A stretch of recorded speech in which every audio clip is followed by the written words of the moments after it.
Sukamerto. Di siang hari ini saya akan menyampaikan diseminasi disiplin positif sebagai aksi nyata di modul 1.4. Ketika kita mendengarkan kata disiplin, tentu yang ada dalam pikiran kita ini berhubungan dengan peraturan, tata tertib, kemudian berhubungan juga dengan hukuman. Nah, di sini kita akan belajar bersama tentang disiplin positif. Karena disiplin ini merupakan kunci keberhasilan. Yang pertama, tentang teori kontrol.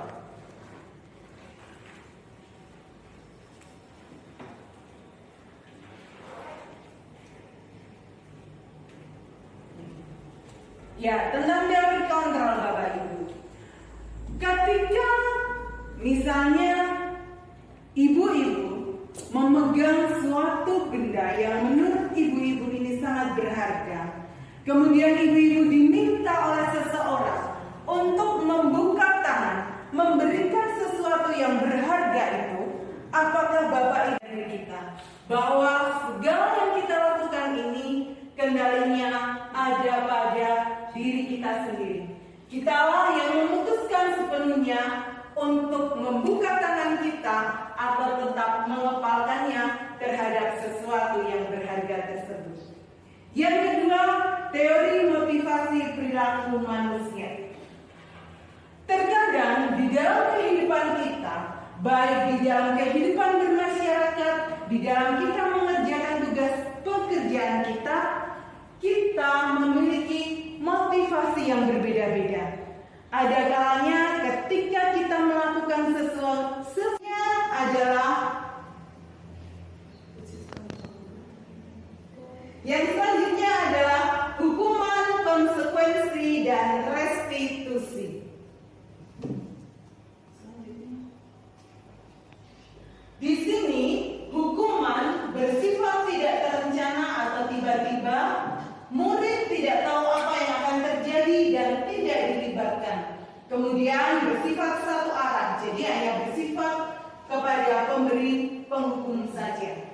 Murid akan tersakiti dan murid dibuat tidak nyaman untuk jangka waktu lama, serta konsep diri ini yang terjadi adalah buruk. Lalu konsekuensi sudah terencana, disepakati oleh guru dan murid. Murid mengetahui bentuk konsekuensi dari setiap pelanggaran. Murid dibuat tidak nyaman untuk jangka waktu pendek, didasarkan pada data yang dapat diukur. Misalnya ketika murid kita 3 kali terlambat dan konsep diri yang dihasilkan adalah baik. Sedangkan restitusi adalah proses 15 kali karena tidak menggunakan masker ke sekolah. Dia menggantikan kertas tugas teman yang telah dicoret-coret. Ya. Berjemur di lapangan basket pukul 12 siang karena mengobrol dengan teman. Hukuman. Iya. Jadi hukuman ini bersifat fisik atau juga verbal. Keyakinan kelas merupakan sesuatu yang diyakini bersama, yang berasal dari penyatuan pikiran untuk mewujudkan nilai-nilai kebaikan. Keyakinan kelas juga dibuat atas dasar keinginan seluruh siswa dalam mewujudkan kelas impiannya. Cirinya bagaimana?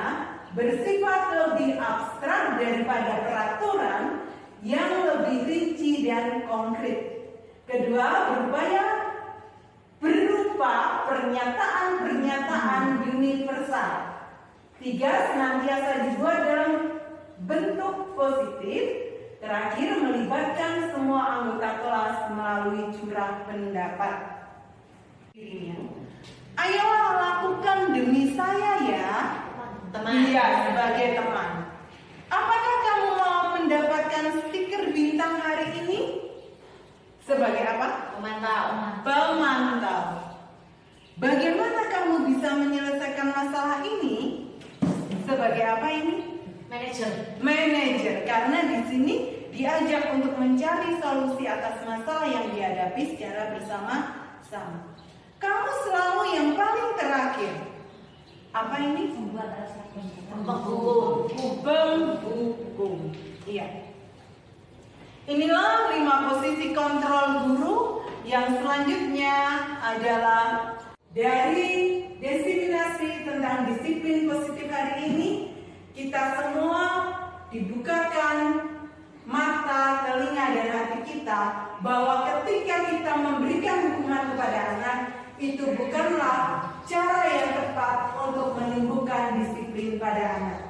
Mari kita belajar untuk menjadi posisi kontrol sebagai manajer agar anak-anak kita dapat hidup dalam budaya positif dan lingkungan sekolah kita menjadi lebih baik, lebih nyaman, dan menyenangkan untuk belajar siswa.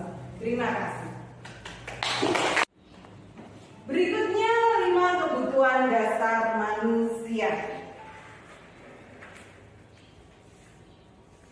5 kebutuhan dasar manusia ini ada 5.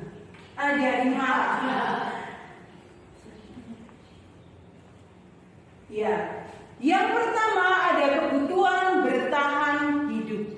Kebutuhan ini bersifat fisiologis untuk bertahan hidup, misalnya kesehatan rumah, makanan, dan rasa aman. Sedangkan yang kedua yaitu kebutuhan kasih sayang dan rasa aman. Kebutuhan untuk disayangi dan diterima oleh orang lain seperti teman, keluarga, pasangan hidup, binatang peliharaan, dan kelompok di mana kita tergabung. Yang ketiga, kebutuhan akan penguasaan meliputi keinginan untuk dianggap berharga, bisa membuat perbedaan, bisa membuat pencapaian kompeten diakui dan dihormati. Yang di sini ada 5 posisi kontrol guru. 5 posisi kontrol guru itu yang pertama yaitu sebagai penghukum. Sebagai penghukum ini biasanya menggunakan hukuman fisik atau verbal. Yang kedua, membuat merasa bersalah. Ini biasanya membuat orang lain merasa tidak nyaman, bersalah, dan rendah diri. Yang ketiga, teman. Di sini guru menggunakan hubungan yang baik dan humor. Keempat, pemantau. Guru bertindak berdasarkan peraturan dan konsekuensinya. Sedangkan yang terakhir yaitu manajer. Di sini sebagai manajer merupakan penggabungan dari teman dan segitiga restitusi. Jadi dalam melaksanakan peran kita, peran guru sebagai posisi kontrol manajer, guru menggunakan langkah atau strategi berupa segitiga restitusi. Restitusi adalah proses menciptakan kondisi bagi murid untuk memperbaiki kesalahan mereka sehingga mereka bisa kembali pada kelompok mereka dengan karakter yang lebih kuat. Dan melalui pendekatan restitusi, ketika murid berbuat salah, guru akan menanggapi dengan mengajak murid berrefleksi tentang apa yang dapat mereka lakukan untuk memperbaiki kesalahan mereka sehingga dapat menjadi pribadi yang lebih baik dan menghargai dirinya. Sedangkan langkah-langkah dari segitiga restitusi adalah ada 3. Yang pertama, menstabilkan identitas. Teori kontrolnya yaitu terima kasih, saya akan meminta umpan balik dari ibu-ibu guru tentang diseminasi budaya positif atau disiplin positif yang telah saya sampaikan. Silakan Bu Fatin. Terima kasih waktunya yang telah diberikan kepada saya. Yang pertama, saya ucapkan selamat kepada Bu Rita. Teman-teman juga sepakat bahwa Bu Rita tadi menyampaikan materi dengan sangat bagus, sangat menginspirasi untuk kami semua. Pada materi diseminasi disiplin budaya positif ini, kami jadi tahu ternyata bagaimana cara kita mendisiplinkan anak kita tidak harus pakai hukuman. Dengan menumbuhkan kesadaran kepada mereka dan melatih kita untuk menjadi manajer yang baik, tentunya akan membuat anak-anak berlaku atau menerapkan budaya disiplin dalam kehidupannya tanpa paksaan. Dan insya Allah kami sepakat, kami juga akan menerapkan seperti ini ya Bu Rita di sekolah kita. Semoga apa yang menjadi harapan kita semua tentang budaya disiplin positif bisa kita terapkan di sekolah kita, sehingga kita bisa menciptakan suasana yang lebih baik, lebih menyenangkan, dan tentunya efektif sesuai dengan tujuan kita. Terima kasih Bu Rita. Terima kasih Bu Bari. Selamat pagi semuanya. Assalamualaikum warahmatullahi wabarakatuh.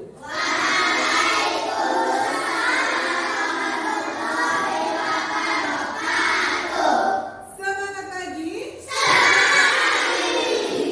Ya, hari ini Bu Rita akan mengingatkan kembali kepada kalian tentang budaya positif. Apa itu budaya positif? Budaya positif adalah hal-hal baik yang kita lakukan di sekolah. Tentunya kalian semua sudah melakukan hal-hal baik selama di sekolah. Namun kalian belum tahu bahwa hal baik yang kalian lakukan ini adalah budaya positif. Lalu ketika kalian sudah tahu bahwa budaya positif ini hal-hal baik yang kita lakukan di sekolah, contohnya apa ya? Ici? Iya, pintar. Mengikuti pelajaran dengan tertib. Kesia mungkin bisa kasih contoh? Menyapu halaman kelas. Iya, menyapu halaman kelas. Ilyas? Datang sekolah tepat waktu. Iya, keren sekali. Datang ke sekolah tepat waktu. Artinya sampai sekolah tidak terlambat. Nah, semua hal-hal baik tersebut tadi harus kita terapkan di sekolah kita agar di sekolah ini tercipta lingkungan belajar yang nyaman dan menyenangkan. Lalu, bagaimana penerapannya di dalam kelas kita? Kita dapat menerapkannya dengan membuat keyakinan kelas. Mengapa disebutnya keyakinan kelas, bukan peraturan kelas? Karena peraturan kelas itu kalian melakukannya ada keterpaksaan. Karena kalian berpikir jika tidak melakukannya mungkin mendapatkan sanksi.